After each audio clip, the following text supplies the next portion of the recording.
Urdu novel ابن Attash, قسط number 32۔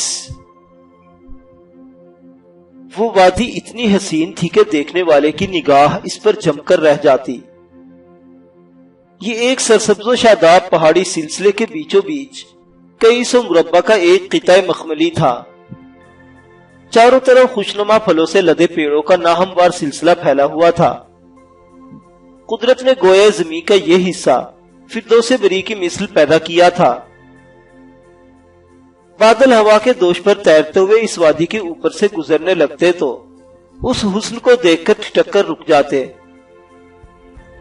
اس سرزمین کا پتا پتا آب فردوس سے دھلا ہوا تھا۔ سبزے کی مخملی چادر وادی کے مستطیل میدان میں کسی سبز قالین کی طرح بچھی ہوئی تھی۔ چاروں طرف دکھائی دینے والی مخملی پہاڑیاں اور ٹیلے ہمہ وقت آسمان کی طرف منہ کیے گویا پرواز کر جانے کے لیے تیار رہتے۔ دور شمال مشرق میں برف پوش چوٹیاں تھیں جن سے مہر منور کی دھلی ہوئی کرنیں دن بھر وادی کے میدان میں زوفشانی کرتی تھیں۔ پہاڑیوں کے بیچوں بیچ سے صاف شفاف پانی کے ندی نالے یوں گزرتے تھے گویا کسی نے موتیے کی لڑیاں بکھیرتی ہوں۔ ندی نالے ذرا آگے چل کر جب مخملی میدان میں داخل ہوتے تو کسی فردوس سے نکلتی ہوئی آب جو کی طرح کی شکل اختیار کر لیتے۔ پانی کے راستے میں رکاوٹ ڈالنے والے بھاری بھرکم پتھر اپنی پوری تنگودو صرف کر کے بھی اس آب جوئے دل فریب کا راستہ نہ روک سکتے۔ اس سے ٹکرا کر پانی جب اچھلتا تو دودھ کی طرح جھاگ اڑاتی ہوئی ایک سفید موج کی شکل اختیار کر لیتا، اور پھر موج جب فضائے معطر کو چوم کر دوبارہ نیچے آتی تو اپنے دونوں ہاتھوں سے پتھر کا چہرہ دھلا دیتی۔ پتھر لڑک لڑک کر اس آب سرمست کا راستہ روکتے رہتے اور پانی ان کا چہرہ دھلاتا رہتا۔ ندی کے کنارے ایستادہ اشجار کسی دیو قامت راج ہنس کی طرح پانی پر جھکے دن بھر اس شوخ ندی کے ساتھ اٹکھیلیاں کرتے رہتے۔ اس وادی کی خاموشی اتنی زیادہ تھی کہ غور کرو تو خدا کی سانسیں بھی سنائی دینے لگتی، لیکن سرمست موجیں زمرد کی طرح چمکتے پتھروں سے ٹکراتی تو یوں لگتا جیسے ہفتے اقلیم کی دیویاں اس خاموش وادی میں بیٹھی بربت بجا رہی ہوں۔ پھولوں کی روش وادی کے مستطیل میدان میں ندی کے پہلو سے نکل کر وسطی وادی میں یوں چلی گئی تھی گویا موجیں سر دھنتے دھنتے پھولوں میں بدل گئی اور پھول وادی کی جانب بہ نکلے، یوں گویا پربت سے آئی ہوئی جلپنا دیوی کے لیے کسی نے گل ہائے رگا رنگ سے آراستہ قالین بچھا دیا ہو جس پر چل کر جلپنا ندی تک آتی ہو۔ روش کے پہلو بہ پہلو ہر دو سمتوں میں شیشے کی طرح چمکتے نیم دائروی تالاب تھے جن میں اس شفاف آبجو کا معطر پانی لہر در لہر گھومتا رہتا۔ تالاب کی اطراف و اکناف کاسنی پھولوں کی چادر سے پیراستہ تھے۔ غالباً جلپنا اسی تالاب میں اپنے یاقوتی بدن کو غسل دیتی تھی۔ پھولوں کی روش لکڑی سے بنے اس مکان تک چلی گئی تھی جو وادی کے عین وسط میں کسی نگینے کی طرح جڑا ہوا تھا۔ یہ پھولوں کی روش قطار در قطار تھی۔ وسطی قطار میں پھولوں کے بجائے سبز رنگ کی جڑاؤ سلیں تھی۔ جلپنا اپنے منقش جوتے میں سجا انابی پیر سنگ مرمر کی سلوں پر رکھتی تو روش کے پھول مسکرا اٹھتے۔ سنگ مرمر کے اس تنگ سے راستہ کے ہر و دو اطراف میں قطار در قطار رنگا رنگ گلاب، چمبیلیاں، گیندے، لالا و سوسن اور کاسنی پھول لہلا رہے تھے۔ پھلدار پیڑوں کی شاخوں پر ننھی ننھی خوش رنگ چڑیاں چوچو کرتی ادھر ادھر ہدکتی پھر رہی تھی۔ سندل اور آبنوس کی قیمتی لکڑی سے بنے منقش میدان کی نشست زمین سے قد آدم کے برابر بلند تھی۔ مکان کا صدر دروازہ روش کی جانب منہ کیے ایک چوبی برآمدے کے نیچے تھا۔ مکان کی اونچی نشست گویا ایک ایسا مخملی چبوترا تھا جس پر چاروں طرف پھولوں کی یہی روش ایک کوس کی شکل میں گھوم رہی تھی۔ برآمدے سے اترتی ہوئی سنگ مرمر کے ملائم زینے چمکتے تو ان میں گلابوں کا عکس جھلمل کرنے لگتا۔ یہ ایک کشادہ مکان تھا جس کے چہار اطراف ستون در ستون ایک اور چوبی برآمدہ تھا۔ دور سے یہ پورا مکان کسی شہنشاہ کی بارادری دکھائی دیتا۔ مکان 2 منزلہ تھا۔ دوسری منزل میں جگہ جگہ لکڑی کی محرابیں بالکونیاں تھیں جن پر نیم دائروی چھجے آگے کی طرف جھکے ہوئے تھے۔ ہر بالکونی سے وادی کا الگ نظارہ دکھائی دیتا۔ صدر دروازے کے عین اوپر بھی انگوروں کی بیلوں میں ڈھکی ایک نسبتاً کشادہ بالکونی تھی۔ یہاں سے دور روش پار ندی کا نظارہ اتنا دل فریب تھا کہ دیکھنے والی نظر خود کو اسی منظر کا حصہ محسوس کرنے لگتی تھی۔ ندی کے پرے پار مخملی پہاڑیوں کا سلسلہ شروع ہو جاتا، لیکن اس شفاف ندی کے پرلے کنارے کے ساتھ ساتھ دور تک سر و سمن کے با ادب، با ملاحظہ اور ہوشیار درخت ہمہ وقت اس جنت نظیر وادی کا پہرا دیتے رہتے۔ مکان کی عقبی سمت میں ایک اور تالاب تھا جو مرمری زینے اترتے ہی قدموں تلے مچلنے لگتا تھا۔ یہ مستطیل تالاب مکان کی پشت پر انعکاس نور کے اوزار سے ایسے ایسے نقش و نگار بناتا رہتا کہ پورا مکان جھلمل کرتا محسوس ہوتا۔ اس تالاب کے چہار اطراف مہندی کی ترشی ہوئی باڑ کسی فصیل کی طرح کھڑی تھی۔ مکان کے عقبی زینے ختم ہوتے تو مہندی کی باڑ کاٹ کر انگور کی بیل سے بنایا گیا محرابی دروازہ جھلمل کرتے تالاب میں جا کھلتا تھا۔ صبح دم افق کے دریچے سے سورج کی پہلی کرن جھانکتی تو سیدھی صدر دروازے کی بالکونی پر پڑتی، چڑیاں چہچہانے لگتی اور ندی صبح کی آمد کا گیت گنگنانا شروع کر دیتی۔ سورج غروب ہونے لگتا تو مکان کی عقبی طرف چلا جاتا۔ مکان کی پشت پر لیٹے جھلمل کرتے پانی میں دن بھر کا تھکا ماندہ سورج منہ ہاتھ دھو کر اور شفق پار اترنے سے پہلے مشرقی پہاڑیوں کی اوٹ میں تھوڑی دیر کے لیے رک کر غمگین نظروں کے ساتھ وادی میں رکھے جل پنا کے مکان کو جھانکتا۔ شفق کی لالی پھیل کر تالاب کے پانی کو چند لمحوں کے لیے خون آلود کر دیتی، گویا پریستان کی کسی شہزادی نے اپنی کلائی کاٹ لی ہو اور اس کا لہو تالاب کے جھلمل کرتے پانی پر سرکایا ہو۔ مکان کی شمالی اور جنوبی سمت بھی بالکونیاں تھی۔ شمالی سمت میں برف پوش پر بت بادلوں کی گود میں سر چھپائے دن بھر وادی کے مکینوں سے پردہ کیے رہتے۔ چاندنی راتوں میں کوہ کاف کی حسین پریاں غول در غول اسی مستطیل میدان میں اترتی تھی اور چھن چھن پائلے بجاتی مکان کی جنوبی سمت میں واقع تخت طاؤس کے سامنے آ کر چھما چھم رقص کرنے لگتی۔ یہ تخت طاؤس کسی قیمتی پتھر سے بنا ہوا نہ تھا، یہ محض ملائم اور سبز گھاس کا ایک وسیع چبوترا تھا جس کے چاروں طرف نہ تو پیڑ تھے نہ ہی مہندی کی باڑ۔ چاندنی راتوں میں اس چبوترے کے بیچوں بیچ ایک عمدہ دبیز قالین بچھائی دکھائی دیتا جس پر سرتپا زرد لباس میں ملبوس ایک مترب رباب کی تاروں پر مزراب کی ننھی ننھی ٹھوکروں سے وہ دھن چھیڑتا کہ پوری وادی مست ہو جاتی۔ چندہ کو پکڑنے کے لیے اونچے اٹھتے چکور مطرب کے ساز پر وادی کی طرف پلٹا کھاتے اور زمین پر آ جاتے۔ چاندنی رات میں مکان کے اطراف میں پھیلے مخملی میدانوں میں رنگا رنگ کے مور نکل آتے جو اپنے پنکھ پھیلا کر مطرب کے ساز پر پیلے ڈالنے لگتے۔ 14ویں رات کی چاندنی میں روش پر رقص کرتے سفید مور حسن رقص کی ساری مثالیں توڑ دیتے۔ چاندنی چھن چھن کرتی بالکونیوں، کھڑکیوں اور دروازوں سے مکانوں کے اندر در آتی۔ ابتدائے شب ہی سے 14ویں کا چاند تالابوں میں اپنا عکس جمال ڈالتا اور صبح تک اس حسین وادی کے تالابوں میں اپنا چہرہ دیکھ دیکھ کر مسرور ہوتا رہتا تھا۔ چھن سے شیشے کا جام ٹکرانے کی آواز فضا میں گونجتی تو چاندنی جھوم اٹھتی۔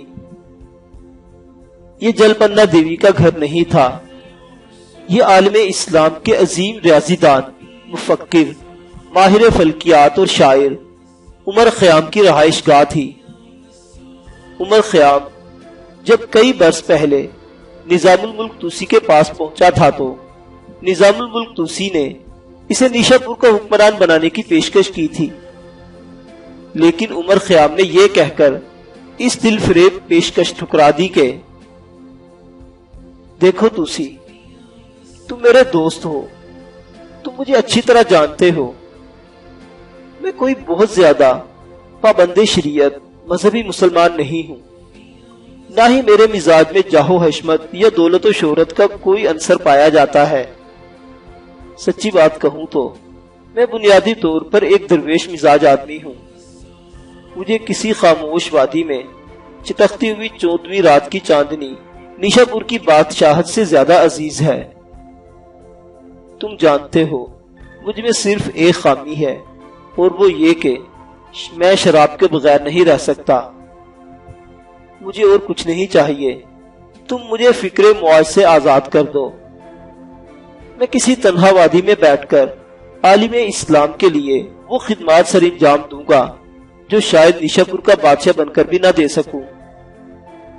یہ سن کر نظام الملک توسی مسکرا دیا تھا اور مسکراتے ہوئے لہجے میں کہنے لگا تھا، ہاں میں جانتا ہوں، تمہیں ایک سراہی اور جام مل جائے تو تم راضی ہو، لیکن یہ تو بتاؤ کہ تم عالم اسلام کے لیے کون سی خدمات سر انجام دو گے؟ نظام الملک توسی کی آنکھوں میں پیار بھری شرارت بھی تھی، جسے عمر خیام نے محسوس کیا، اور اسی طرح مسکراتے ہوئے لیکن ایک عجب عزم سے کہا، میں عالم اسلام کے سب سے بڑی رستگاہ بناؤں گا۔ یہ گویا فلکیات کی طرف ہمارا ایک عملی قدم ہوگا۔ تم کیا جانو آنے والے دور میں کیا ہونے والا ہے؟ میری آنکھوں سے دیکھو تو تمہیں پتا چلے کہ مستقبل کے انسان کس طرح اڑن تشتیوں میں بیٹھ کر ایک سیارے سے دوسرے سیارے کی طرف پرواز کر رہے ہیں۔ میں ایران کی تقویم نکالوں گا، میں علم فلکیات میں نئے ابواب کے در کھول دوں گا۔ توسی، یہ تو وہ کچھ ہے جو کرنے کا میں خود ارادہ رکھتا ہوں، لیکن گیسوئے محبوب کی قسم، وہ کچھ جو وہاں مجھ سے شوق دیدار کروائے گا، اس کا اندازہ شاید صدیوں میں کہیں لگایا جا سکے۔ نظام الملک توسی یکدم مرعوب ہو گیا۔ اس کی آنکھوں میں حسرت اور قیام کے لیے تحسین کے جذبات ایک ساتھ نظر آئے۔ نظام الملک توسی نے بے پناہ سنجیدہ لہجے میں فی الفور کہا، بے شک مجھے تمہاری صلاحیتوں اور خدا کی مہربانیوں پر پورا بھروسہ ہے۔ تم جیسا کہتے ہو ویسا ہی ہوگا۔ تمہیں اپنے مقصد کے لیے جو چاہے وہ آنے واحد میں تمہارے سامنے حاضر کر دیا جائے گا۔ تم جاؤ، جو جگہ تمہیں پسند آئے وہیں رسم بناؤ۔ شاہی خزانے کا منہ تمہارے لیے ہمہ وقت کھلا ہے۔ یہ وہی وادی تھی جہاں عمر خیام کا دل کا شاشیانہ تھا۔ اس وادی سے 3 کلومیٹر مشرق کی طرف ایک بلند پہاڑی پر عمر خیام کی رصد گاہ تھی، جہاں رصد گاہ کی عمارت کے علاوہ ایک خطب خانہ اور مجلس تحقیقات کے لیے ایک خوبصورت ایوان تھا۔ رصد گاہ سے ذرا ہٹ کر یہاں پر بسنے والوں کی رہائش گاہیں تھیں، جن میں مجلس تحقیقات کے علماء اور عمر خیام کے شاگردان رشید اپنے استاد کی زیر نگرانی علوم فلکیات پر تحقیق کرتے رہتے تھے۔ رصد گاہ کی چھت پر عجیب و غریب آلات نصب تھے، لکڑی کے لمبے لمبے ستون، مختلف زاویوں پر رکھی ہوئی چوبی پر کاریں، دور دور تک دیکھنے والے عدسے، بڑے بڑے قد آدم آئینے، ہوا کا رخ بتانے والے باد نما اور نہ جانے کیا کیا۔ عمر خیام صرف چاندنی راتوں میں اپنے نعمت قدے کو لوٹ جاتا، جہاں بغداد کا مایہ ناز رباب اور بربت نواز رات بھر رباب کی تاروں پر دلکش دھنیں چھیڑتا، اور عمر خیام رات بھر پھولوں کی روش پر 2 تالابوں کے وسط میں ایک سنگی نشست گاہ پر تکیے کے سہارے بیٹھا میں ناب سے شغل کرتا رہتا۔ یہ لمحات وہ کسی بدخواہ اور بد فطرت عیاش بادشاہ کی طرح عیش و طرب میں ڈوب کر نہ گزارتا تھا، بلکہ یہی وہ لمحات تھے جب عمر خیام کی وہ مشہور رباعیاں منصہ شہود پر آیا کرتی تھی، جنہیں آنے والے ادوار میں علماء کا حوالہ، تصوف کا مقام، حقیقتوں کا پرتو اور علوم کا سرچشمہ بننا تھا۔ چاندنی راتیں گزارنے کا عمر خیام پر کبھی ایسا اثر نہ پڑا تھا کہ وہ اپنے تجسس اور منصب کو فراموش کر دے۔ ملک شاہ کے زمانہ میں اس نے ایرانی تقویم نکالی تھی جو امر ہو گئی۔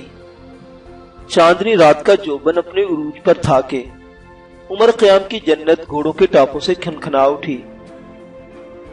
خیام کو یوں لگا جیسے مطرب کے ساز پر پریستان کی افسراؤں نے کتھک رقص شروع کر دیا ہو۔ خیام اپنی مسند دلاویز پر جھوم اٹھا۔ انگور کی مے ناب اس کی رگ و جاں میں آب نشاط انگیز کھول چکی تھی۔ گھوڑوں کی ٹاپیں اسے تبلے کی تھاپیں لگی۔ اس نے مسکرا کر چٹخنی چاندنی چمکتی مخملی شاہراہ کی طرف دیکھا، لیکن اگلے لمحے اس کی پیشانی پر تفکر کی لکیریں نمودار ہوئیں۔ اس نے خود سے کہا، اس وقت یہ کون لوگ ہو سکتے ہیں؟ لیکن عمر خیام کا مزاج ایسا ہی تھا کہ وہ کسی بھی بات پر کبھی پریشان نہ ہوتا تھا۔ اسے آنے والوں کو دیکھ کر نہ تو کوئی خوف محسوس ہوا اور نہ ہی کوئی پریشانی۔ البتہ اس نے جام سنگی ستون پر رکھا جس کی سطح چاندنی میں جھلمل کر رہی تھی، اور خود نوواردوں کی جانب چل دیا۔ نوواردوں کے سردار کو دیکھ کر عمر خیام کو یوں لگا جیسے وہ کوئی خواب دیکھ رہا ہو۔ یہ ایک ایسی حسین دوشیزہ تھی جس کا چہرہ چاندنی سے زیادہ روشن تھا، لیکن اس کے بدن پر مردوں جیسا لباس دیکھ کر عمر خیام کو تعجب بھی ہوا۔ وہ اس لباس میں عمر خیام کو دنیا کے ہر لباس سے زیادہ حسین دکھائی دی۔ اس کی بڑی بڑی آنکھیں جیسے ارغوانی شراب کے کٹورے عمر خیام کے لیے حد سے زیادہ سحر انگیز تھی۔ دوشیزہ کے گیسو اس کے شانوں پر پھیلے تھے، جنہیں دیکھ کر عمر خیام نے آسمان پر کالی گٹائیں ٹوٹنا شروع کر دی۔ عمر خیام جیسے سن رسیدہ شخص کو یوں حواس باختہ دیکھ کر وہ حسین دوشیزہ یک لخت مسکرا دی۔ عمر خیام اس کے نازک ہونٹوں میں زمرد کی ننھی سی لڑی جگمگاتی دیکھ کر اس عمر میں تڑپ اٹھا۔ یہ نادرہ تھی جو اپنے دیرینہ خادم عثمان نیشا پوری کے مشورے پر عظیم مفکر عمر خیام سے ملنے کے لیے آئی تھی۔ نادرہ نے انتہائی تیزی کے ساتھ سفر کیا تھا۔ ان لوگوں نے دستور سے ہٹ کر اونٹوں کی بجائے گھوڑوں پر سفر کیا۔ یہی وجہ تھی کہ نادرہ کا گھڑ سوار دستہ کراختائیوں کے شدر سوار دستے کی نسبت بہت پہلے نیشا پور پہنچ آیا تھا۔ عمر خیام نے شہر سے نکلتے ہوئے بڑے خوبصورت انداز میں مہمانوں کو خوش آمدید کہا۔ اس نے اپنے ایک دو خدام کی مدد سے، جنہیں وہ چاندنی رات میں اپنے ہمراہ رکھتا تھا، اسی مکان میں مہمانوں کے لیے فرشی بستر بچھوائے، اور رات کے اس پہر ان کی ضروری تواضع کے بعد انہیں آرام کرنے کی اجازت دے دی۔ لیکن عمر خیام جب مہمان خانے سے باہر جانے کے لیے نکلنے لگا تو حسین دوشیزہ نے انتہائی ادب کے ساتھ اسے سزا دی اور نزدیک آ کر گزارش کی، بزرگ مکرم، میں آپ سے کوئی ضروری بات کرنا چاہتی ہوں۔ عثمان نیشا پوری کو عمر خیام دیر تک پہچان نہ سکا تھا۔ دراصل عمر خیام نے اسے دیکھا ہی کئی سال بعد تھا، لیکن نیشا پوری کے بار بار بتانے پر بالآخر عمر خیام نے اسے پہچان لیا۔ نیشا پوری بھی عمر خیام اور نادرہ کے ہمراہ مہمان خانے سے باہر نکل آیا۔ نادرہ بیگم اس سارے ماحول کو دیکھ کر مسحور ہو چکی تھی۔ اسے یہ سب کچھ دیو مالائی لگ رہا تھا۔ اس نے اپنی زندگی میں کبھی ایسی حسین جگہ نہ دیکھی تھی۔ عمر خیام مہمانوں کے لیے نشست گاہ میں آیا، اور پھر چند ثانیے بعد نادرہ عمر خیام کے سامنے اپنی زندگی کی کہانی سنا رہی تھی۔